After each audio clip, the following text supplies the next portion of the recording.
Unit 11.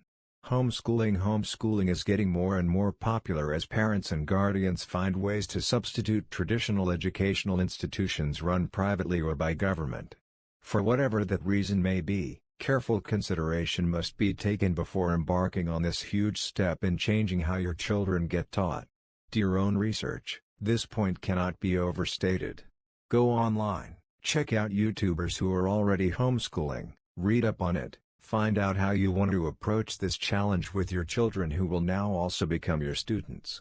Investigate the opportunity costs for yourself and your children, the financial implications as well as the benefits. Speak to your children and get their thoughts and feelings on the subject. Every homeschooling experience is unique. There are a few different approaches to homeschooling that I'll mention. Some are customizations of personal beliefs mixed in with teaching and learning techniques and/or methodologies. There are more and more homeschooling methodologies being developed each year as this form of education becomes more popular. Here are a few examples. School at home.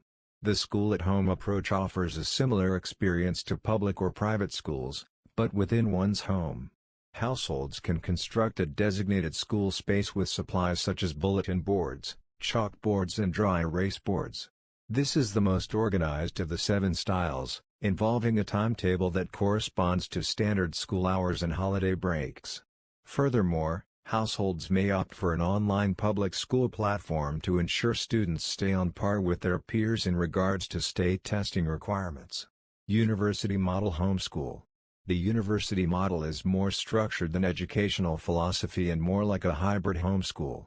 Students attend private school-style classes 2 to 3 days per week followed by parental supervision 2 to 3 days per week depending on the school schedule and school location. Most of these models will require a degree of independence and self-discipline. Tuition is more expensive than traditional homeschooling, but professional educators prepare students well for college and age-appropriate levels. This style also provides extracurricular activities that help students develop emotionally and socially amongst their peers. Class sizes are generally smaller than in public or private schools, so students receive more attention from teachers. Exemplary college schools may or may not require uniforms. Most college model schools use the classic style of teaching. Classical. An advocate of classical education, believes that education should be based on the traditions of Western culture, with a particular emphasis on how education was understood and taught in classical antiquity and the Middle Ages. This program is structured around the phases of grammar, logic, and rhetoric, the trivium, and emphasizes classical languages like Greek and Latin in particular. Montessori. Children learn best when they are left to discover on their own. The Montessori method is based on the idea that learning should be a natural, self-directed process, also known as child-led learning. Montessori teaches a child as one who is naturally curious about knowledge, capable of initiating learning in a supportive, thoughtfully prepared environment. This is intended to develop children physically, socially, emotionally, cognitively, spiritually. Charlotte Mason. A method based on Charlotte Mason's unshakable conviction that children are people too and we must educate these people as a whole, not just as a mind. Charlotte Mason's training consists of 3 parts. In her words, education is atmosphere, discipline and life. Atmosphere. Charlotte refers to the environment in which children grow up. A child absorbs a lot from the home environment. Charlotte believes that the ideas that govern your life as a parent are 1/3 of raising your children. By discipline, Charlotte means discipline of good habits, more specifically habits of character. Developing good habits in your child's life is 1/3 of parenting. The other 1/3 of education, life, is about learning. Charlotte, she believes, should give children living thoughts and ideas, not dry facts. As such, all of his methods of teaching her various subjects are built around this concept. Students of Charlotte, for example, used live books instead of dry textbooks. Living books are often written as narratives or short stories by authors who are passionate about a subject. A living book that brings the subject to life. And students were asked to retell in their own language what they read in living books to keep in their memory.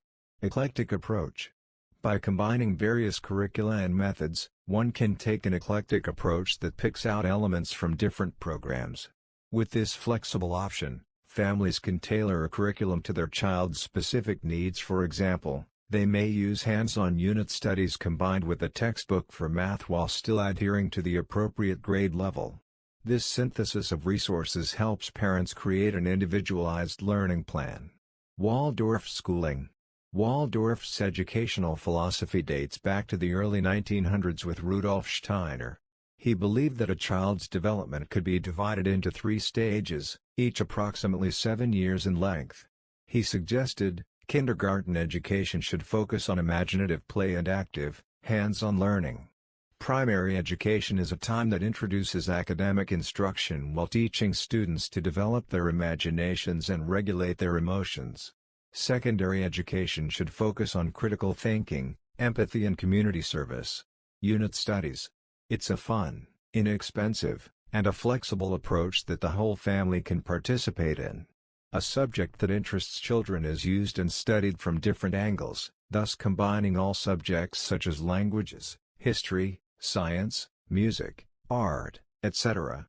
For example, when studying the heart, they focus on biology or physiology. They then read Romeo and Juliet, English comprehension and literature. They find out where the story took place on a map, Verona, Italy. Geography. They research and study Italian pianists, technique in music, etc. Children keep notebooks and research portfolios. Examples of this approach are Konos and Weaver.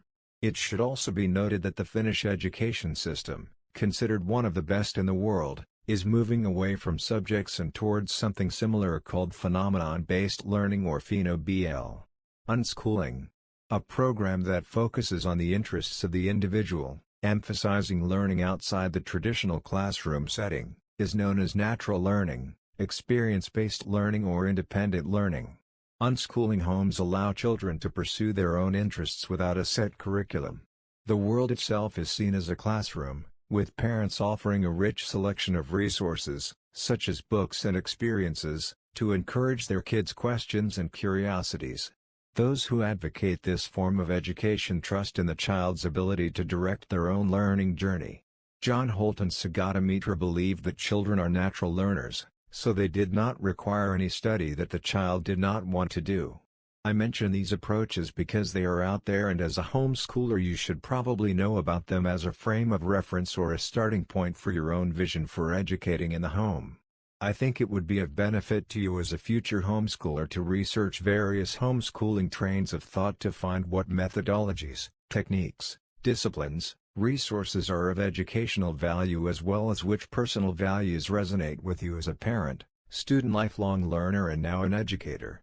You could also blend your approach to homeschooling with online or in-person classes, the university model type homeschools for subjects that you are not familiar with or don't feel comfortable enough to teach.